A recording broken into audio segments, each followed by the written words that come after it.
U.S. Olympic trials resume tomorrow in Eugene, Oregon, a city that's affectionately referred to as TrackTown USA, and for very good reason.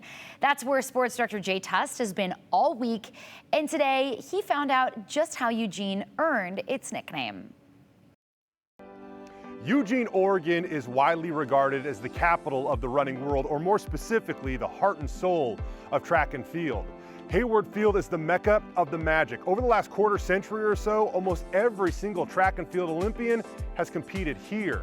Hayward has hosted 9 of the last 11 NCAA national championships, 16 total U.S. championships, and every single Olympic trials since 2008.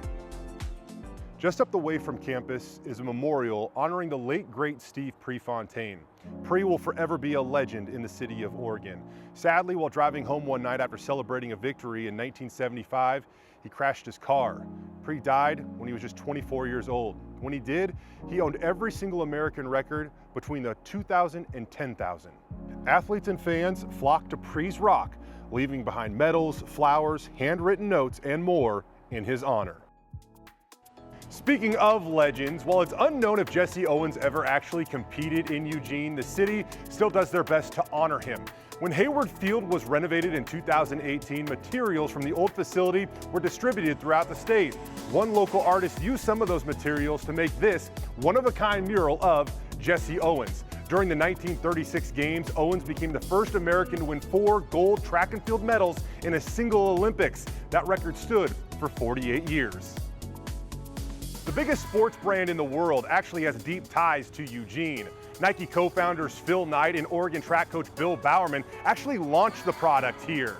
Phil Knight even sold shoes out of the back of his car at meets that Bowerman used to coach at over at Hayward Field. Located in Eugene's most iconic neighborhood, Nike had a store here until 2009. It left for 11 years, but they were eager to return, which they did in 2020. One of the coolest collections of Nike nostalgia is on display here at the Graduate Eugene Hotel in downtown. Pictures perfectly frame how much sports mean to this town, and at the front desk, there's an eclectic collection of kicks from both past and present. If you work up an appetite running one of Eugene's numerous trails, TrackTown Pizza is the perfect place to refuel. Inside the walls, we'll provide you with a history lesson. A number of Olympians have actually ate here, which means I have something in common with one.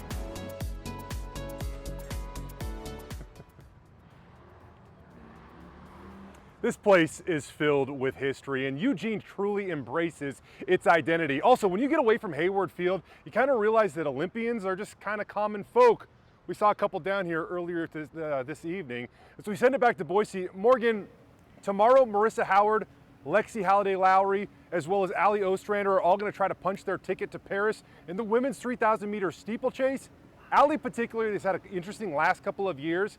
And it sounds funny to say this, Morgan, but in a day and age where social media can kind of be toxic, when Ali Ostrander was battling adversity, helped build her back up. I'll have that story live from Eugene tonight at 10. All right, Jay, looking forward to it. Thank you for all your reporting from Oregon.